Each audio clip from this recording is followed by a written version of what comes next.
guys, how's it going? Start of a brand new week. This is our Monday weekly recap video where I take all of last week's videos and answer questions that you guys had.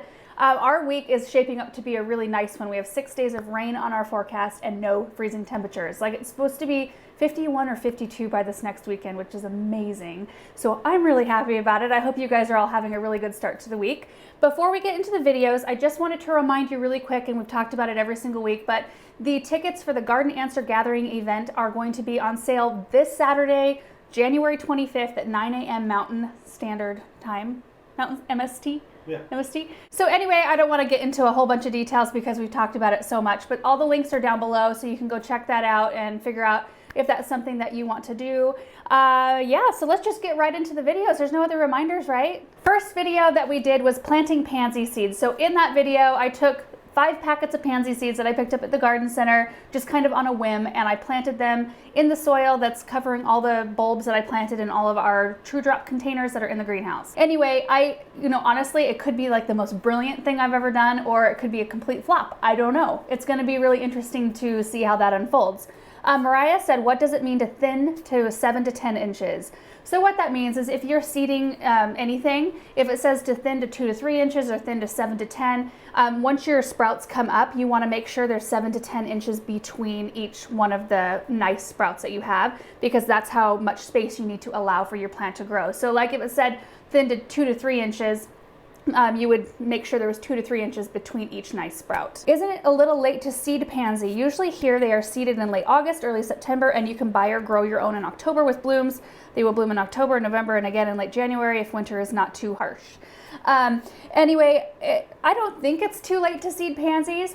I don't know. I mean, they might come up and we might get some nice green growth and no blooms by the time I need to clean out those containers, in which case I will pop them out and put them in the landscape somewhere in a shadier spot, and at least we'll be able to hopefully experience some blooms from them. But it's just all a fun experiment because seeds are cheap, and so why not? Sayaka says, is that braille on the containers? Yes, so those are the True Drop dot planters from Crescent Garden that we've planted up on our fence line for the past 3 years. They have a texture on the side that is braille, and I did get on their website because I couldn't quite remember like what their mission was with that, and it says, in an electronic messaging era, our designer was inspired by the ability of gardening to communicate and chose braille for the outer texture of the dot planter, transforming this container into a vehicle for messaging. So there you go. Andrew said, just curious how warm it is inside your greenhouse. I'm in the Midwest. So typically it's not a greenhouse, it's a cold frame. It's not heated. We have a couple of portable heaters in there that we will run occasionally if it's really cold and we need to do a project. Otherwise, we don't heat it. It usually stays about 20 degrees warmer in there than it does outside, unless it's the middle of summer and then it's super hot in there. Paige says, how do you keep your kitties from using your vegetable garden as a litter box? Well, I don't think we can ever keep our kitties out 100%. They'll still try to get in there, but I've noticed I started to use Repels-All around my beds, and they have stayed out a lot more than they used to. Like, they'll get in and scratch a little bit, but they've never used it as a actual litter box. Like, they've never gone to the bathroom in my raised beds, which I am extremely thankful for. Cody says, have you seen P. Allen Smith's video about planting up containers with bulbs? He did 2 or 3 layers of bulbs in the container. I actually have not seen that specific video, but I have done that before, the bulb layering, like the bulb lasagna pots.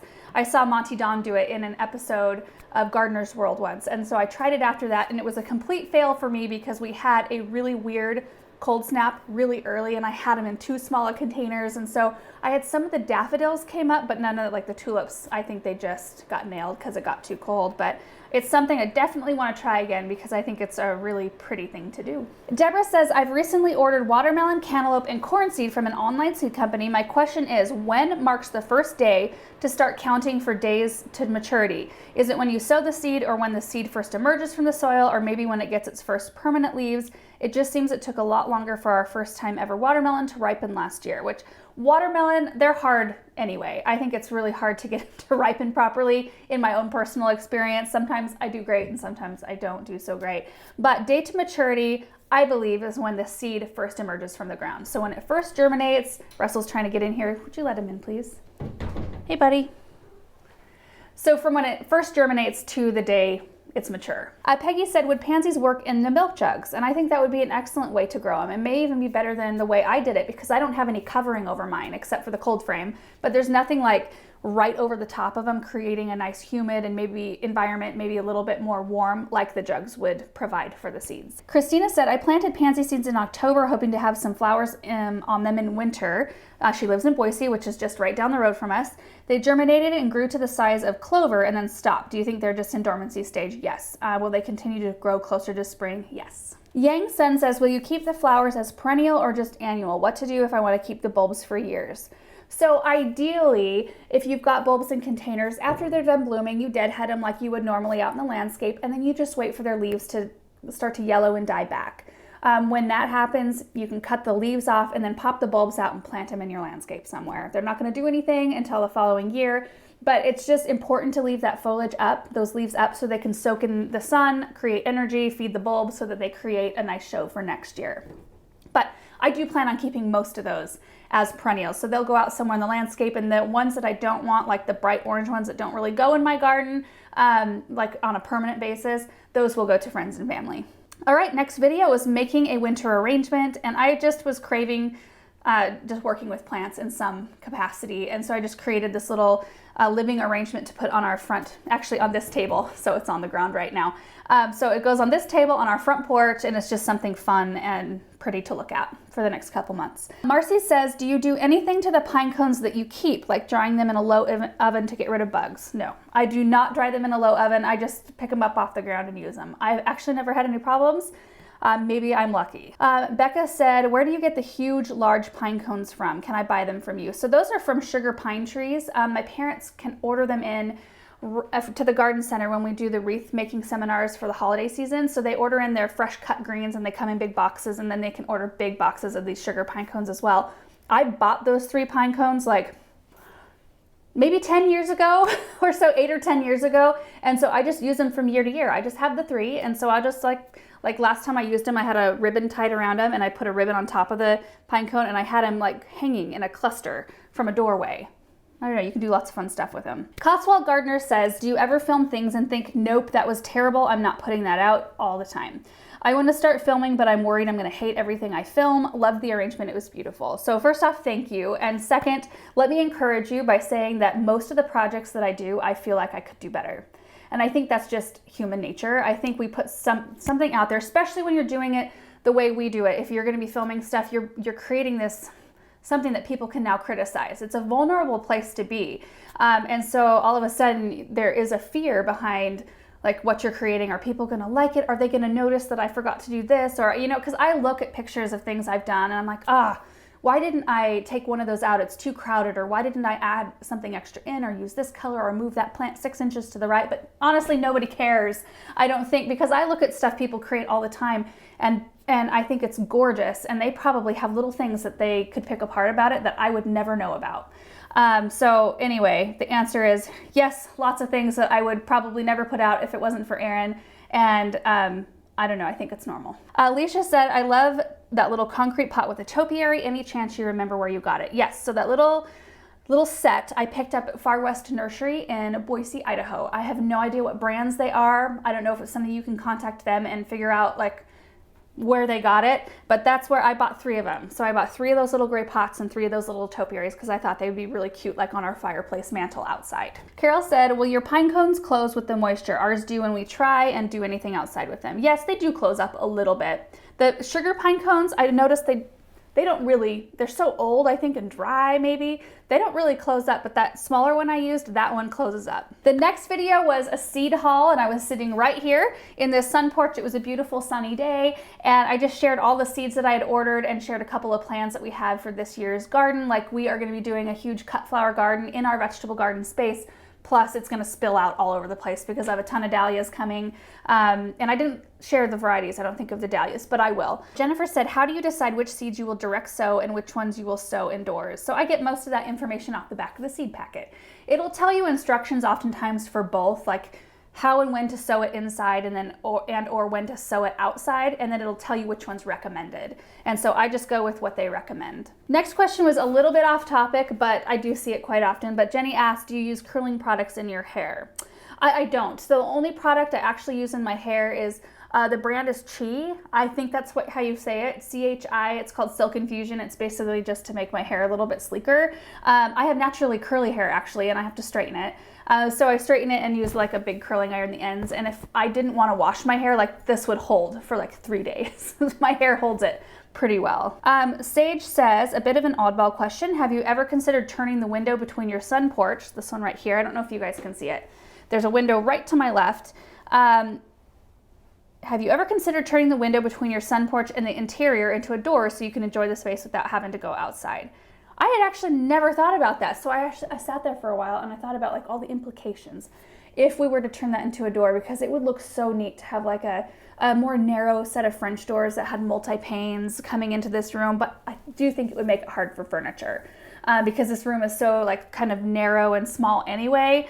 Anyway, I think it's a really great idea, but I don't know. I don't think I have the right kind of furniture for it. Mary G says, I'm very excited for this series since I saw flower scenes in my garden too. Does this mean you're not doing vegetables this year? And I saw a lot of questions along that line, like, are you not growing any food? Are you, forfeiting all that space for just flowers? We are still doing vegetables. In fact, we'll probably in the end be doing more vegetables than I normally do. They're just going to be elsewhere. I've got a space kind of designated especially for corn and a lot of vine crops. I'm going to do a lot of pumpkins and squash this year. A lot of really neat varieties I showed in the seed haul video. And then some other things. I'll probably be eliminating others though. Like I always grow a zucchini plant and I eat like 5 of them, and then the rest of them, how zucchini go. And so I'm just going to weed out the stuff we don't eat a ton of, and I will make sure to plant a lot of the things that we do eat a lot of. And I don't know, I think that it'll be interesting this year for sure. Tessa said, can you please show us how to harvest seeds from flowers? So we will try to remember to link the video down below where we did show you some seed saving from last fall. I think I saved stuff from Rudbeckia, sunflowers, cosmos, snapdragons. There might be one more. Georgia said, how did you set up the spreadsheet and what program did you use? I just used Google Sheets, and it's a super, super basic spreadsheet, although you guys had a ton of good suggestions in the comment section. So I'm going to be adding several different columns, like date sowed, so I can indicate what date I actually planted them. That's like should have been on there to begin with. Also, whether it's perennial or annual, and then maybe what area of the garden I'm planning to put it, which will be helpful because April and May and beginning of June are so crazy for us. Sometimes it's a little bit difficult when we've got a huge glut of plants to figure out like, okay, where was I going to put these again? So it might be kind of nice now when it's slower just to kind of indicate the general area where I want stuff to go, so there will be no question and no thought will have to go behind it when we're so busy. Carla said, is the millet only ornamental or would it be good for birds? No, it's a great, it's edible, great for birds. Will says, I was watching past videos of your vegetable garden and noticed that your beds have faded a lot. Have you ever considered staining them? No, I was waiting for that fade. I wanted the beds to look faded like that. Aaron's like cringing. You want to stain them, don't you? He wants to stain them, but I love the look of aged wood in a garden. It just looks so like homey and drab and old and antique. We have differing opinions, but I was waiting for the fade. I love them right now. Bella said, where did you buy your storage containers for your seed packets? Those were CD, DVD storage boxes from Staples. Liam says, I would love to see your new cutting garden and the new plants that you'll be planting in that new garden. Do you ever want to plant berries like blueberries or any other type of berry? I have grown blueberries. I actually grow them every single year. I have some in containers in the greenhouse right now that I totally forgot to show in the greenhouse tour. Our soil is so alkaline that blueberries usually don't do well in the directly planted in the ground, but we can do them in containers really well because we can control the type of soil that they're planted in. So I do love to plant blueberries. We're going to be planting more grapes. I do have a pretty mature grapevine in our back formal garden along the back fence, but we'll be doing more grapes and hopefully raspberries this year. Tumbleweed Homestead said, I was told by some other gardeners on Facebook groups that you can only have one type of corn within so many acres of each other, or else they will cross-pollinate the current year's crop and your corn will look all funny. Is that true? Yes. So it's kind of interesting, the whole cross-pollination thing, because there are some crops like pumpkins and squash that are open pollinated. They can cross-pollinate with each other, but the weird fruit won't show up until the next generation. So it won't happen until the next year. So if you gather seeds from those and plant them the next year, you might see some weirdness happen. but corn, it can happen on the current year. And I read somewhere that like popcorn varieties, which I am planting some this year, are dominant. So if you're planting popcorn varieties and sweet corn varieties, the popcorn is the dominant type, and if they cross-pollinate, it can ruin your sweet corn or make it taste weird or whatever. So you want to make sure there's like a lot of space between them. I think it's like a minimum of a couple 100 feet, and I think the best is like at least 1,000 feet. So I have the sweet corn I want to grow, and then I have 2 varieties of popcorn, like ornamental corn, and I'm going to be planting them at opposite corners of our property so that we hopefully don't get any cross-pollination. Next question was, do you ever feel kind of out and alone where you live out in the countryside? No. So we're actually right on the edge of town. We have neighbors all around us. And then when we bought this house, we knew that there was a new development going in on the west side. And so far, neighbors are awesome, and they're kind of bigger lots, so we don't have like a ton of different homes going in. But definitely don't feel alone. Like, I could stand to feel a little bit more alone, actually. Sue said, how long can you keep the seed packages if they don't get planted? Years? Yes, you can keep them for years. A lot of seeds will keep for a long time if they're stored properly. So just dry in a bin somewhere where they're not going to get wet. They're not going to have rodents get in. I've had both things happen to my seeds before. There are some seeds like peppers, onions, tomatoes, can't think of any more off the top of my head, that don't keep quite as long as some of your other seeds. So they might lose a few % of germ rate every year. So if you have some really, really old seeds and they've still been stored properly and you're just not sure about the germ rate, I would just plant them heavier, and that way you'll be sure to have a nice stand. Okay, so next video was new annuals for 2020, and I just showed you 15 brand new varieties that are going to be available this year. I had a chance to grow all 15 of them in my garden, and it's always fun to talk about new plants. Wanda said, are Super Petunia and Vista Petunias going to be available as seeds? No, they're actually not grown from seeds. Those are grown from cuttings because they are more along the lines of a sterile plant. They, instead of sending energy into producing seed, they send energy into more flowering. That's how you get a more amazing show. So those are just available as plants. Teresa said, because of your video on storing caladiums, I stored mine for the first year ever. Will you be filming a video on when and how to plant them? This next question is, yes, we will be doing caladium videos this year. This next question is not garden related. What brand and color is your nail polish? I have no idea. I have a tub of nail polish that probably is as old as our marriage is, Erin. Melissa said, can you please tell us more about sterile flowers and whether or not they still produce nectar or pollen? I've seen broad claims that sterile cultivars are not good for pollinators. And then it just kind of goes on with the same question.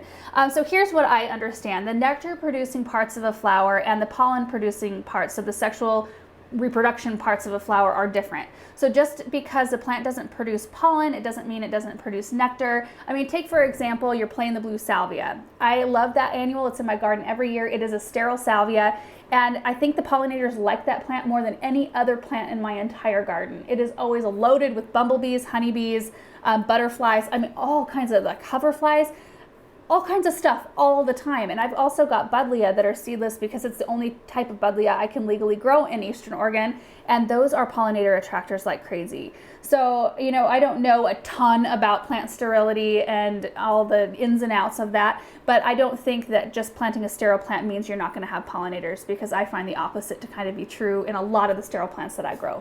Jonathan asked if we could do a video on how Proven Winners gets a new variety of plant all the way from research to your garden. And I think that would be fascinating. It's a fascinating process. We've learned so much about that over the past few years, you know, kind of working with Proven Winners as much as we do. We did do a video on how a shrub makes it from like the beginning stages all the way to retail ready. So we'll try to remember to link that video down below, because that's probably a good place for you to start. Maybe watch that video.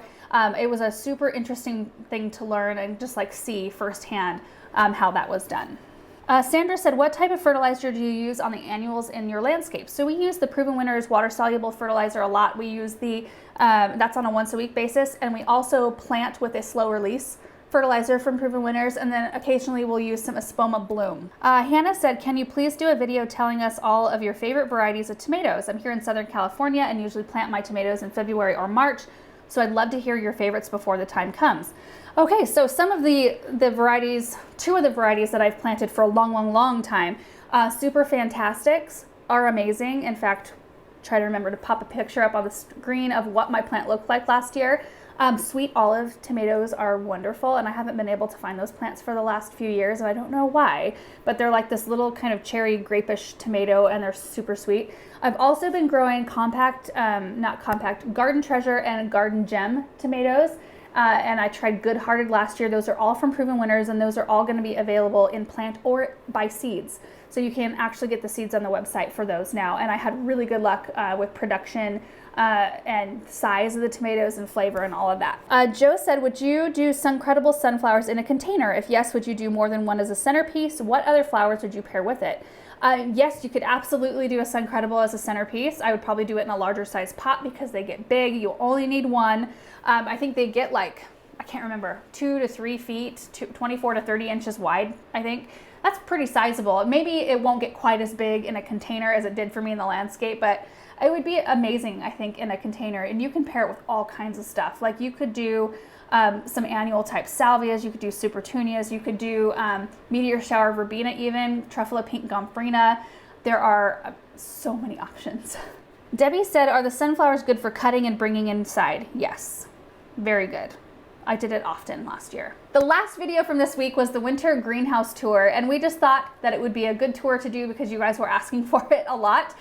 We've done several videos in the recent past where you could see all of the pots behind me, and you guys were wondering what I had in there. So we just thought it'd be fun, and I just kind of gave the specs on our greenhouse and such. So first question was, what's the difference between a greenhouse and a cold frame? So what we have is technically not a greenhouse, and I think a greenhouse is a structure that's actually heated. Like you can maintain heat and you can grow seedlings and things like that. That is not what we have. We have a cold frame because it's not heated. It's just a big plastic bubble basically. And it does retain a lot more heat than you would find outside. So it helps winter things over and keep things nicer. So I should probably refer to it as a cold frame, but I don't. Jean says, really enjoyed seeing some of the new plants like the juniper. I will look for that next year. That was the Gin Fizz juniper. Are the Japanese maples miniatures, dwarf, or just small specimens? They are just small specimens. If I were to keep potting those up, like I could keep them in bonsai form, I suppose, if I wanted to, and keep them really small and root prune and all that stuff.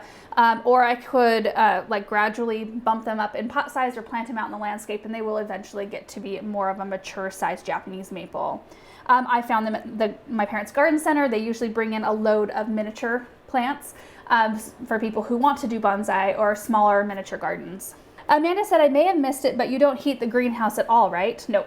How do things keep from freezing? Well, they don't. It just keeps it a little bit warmer than outside. So like 3 years ago, we had negative 17-degree temps, and I did have plants in there, and they froze, but it just keeps them a little bit more protected than if they were outside. Because of it being, you know, about 20 degrees warmer out there, they were above zero, and most of the plants that we bring in here are a zone 5, which are hardy to negative 20, so they're already hardy enough, but when they're in little plastic pots, you know, nursery containers, they don't have as much insulation around their roots. It's a little bit more risky to winter them over if it gets that cold, so it just helps create that buffer. Irma said, where did you buy the shade cloth? I actually ordered it through our garden center, so you might check with your local garden center. Usually they'll have some kind of a place where you can get it. You might also check Farm Tech. That's where we got our greenhouse, our cold frame structure from, and I'm sure they've got all the plastic and shade cloth that you need. And there was also a question about what percentage of shade that is, and it's a 50% shade cloth. Jamie said, how cold does the cold frame get in the winter? Could you grow cool season crops like cabbage and lettuce in the winter, or does it get too cold for those? I think it depends on the year, but like right now, since we're expecting such warm temperatures and no freezing temps in the next 10 days, I could probably start some cold crops in there, which is something I might do. Jillian said, what are those mushroom flower gray brown things that were growing that had seeds inside of them? You toss them out and I get them too. So those, I found out, are a type of fungus called a bird's nest fungus, I think is the name. So it starts out as this little mushroom and then it blooms to reveal its nest.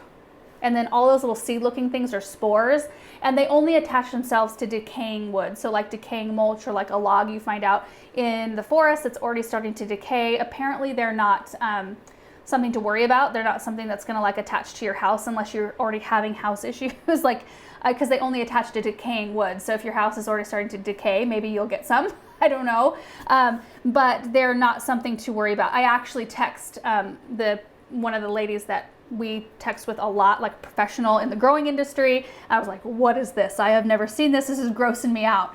And she texted right back and said, oh, not to worry. It's not a big deal. Like, just pull them out of the can and toss them, because they will, like, if they have something to attach to that's decaying, like mulch, which we have everywhere, they would probably like that. But I don't know, we're so dry here. I've never seen it before. And I think the only reason why it's happily growing is that it's in a humid cold frame right now.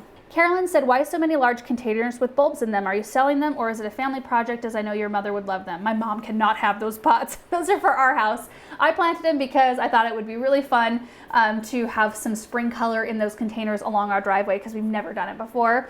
And my mom ordered really heavy on bulbs, kind of accident, kind of not maybe. And so I was like, well, I can help you out there. I will come and get a whole bunch of them and plant them here at our house. So win-win. Also, speaking about big containers, we just placed a really big concrete order, and I'm kind of excited to show you guys what we have coming. That'll be soon. Mary asked how many years we can get out of the shade cloth before it needs to be replaced. A lot of years. So my parents have a little hoop house kind of like ours. It's, I think, 4 feet longer than ours, down at the garden center, and it has the plastic and then the shade cloth over the top, and they've had that same plastic and the same shade cloth for over 10 years at least, if not close to 15 years. It's kind of crazy. Lasts a long time, unless you have Russell walking across the ceiling and popping holes with his toenails. Ours is what, 3 years old, 4 years old now. Yeah. Joan said, how is your greenhouse oriented? Which side faces south? So the front faces south. Do you have a source for the plant tower? That is a green stock garden. We'll link it down below. Echo says, I'd like to know how these structures hold up under a heavy snow load. Have you experienced this since construction of yours? Well, the first winter after we put ours up, we got 52 inches of snow. So I would say that ours is held up pretty well. We did get, it's not just open in the top, there are some cross beams that you have to buy separately, and we bought 3 of them, and I'm so thankful we did, because if we hadn't, like, it might have been a little bit more weak, but instead we have the peak there, and then there's metal bars that run across the top to create more of a strength up there. And I think that that's very important. If you live in an area with heavy snow load, like, prepare for that. Also, we raked off the top of the greenhouse. Like, every time we got some snow, we raked off the top, so that eventually the snow was all the way up over where it started to bend, where it started to peak. I mean, it was like an igloo at that point. But I think if you keep up on that, you shouldn't have any problem. Just a couple more. Sue said, what about an update on the pink and white pathway slabs that were being dug up? What are the plans for that pathway? So all of the concrete is almost all gone. We're going to start removing the sod. Hopefully, if it doesn't get too wet, maybe this week we'll start removing the sod. And then we do have a new design going in on that side. There will be a pathway, and we'll share more about that as we get closer. Elaine said, do you have a video on how you built your cold frame? We didn't really do a video about it because Aaron and I didn't put it up ourselves. We have a wonderful man and his family that do odd jobs for us like that. Like, he built the chicken run onto our chicken coop. Aaron and I are not handy that way, and we find that it's better for our marriage to hire those kinds of things out. So his name's Eddie, and he and his family came and helped us put that up. I put the landscape fabric down. Hey, I did that part of it. We do have pictures and things from that whole process, but not an actual video. Lindsay said, about how much did it cost to build those great tables in the greenhouse? Okay, so we did all the math, and I think it should be just over $50 per table based on buying 6 8-foot pressure treated 2x4s and 1 roll of hardware cloth, which you can get 3 tables from, and then all of your screws, right? That's the only on your initial tables, so like between $50 and $60 per table. It's been a long time since you built them. So anyway, guys, that's it for today's video. I hope it was helpful to hear some answers, and I hope you guys all have a really fantastic week, and we will see you in the next video. Bye.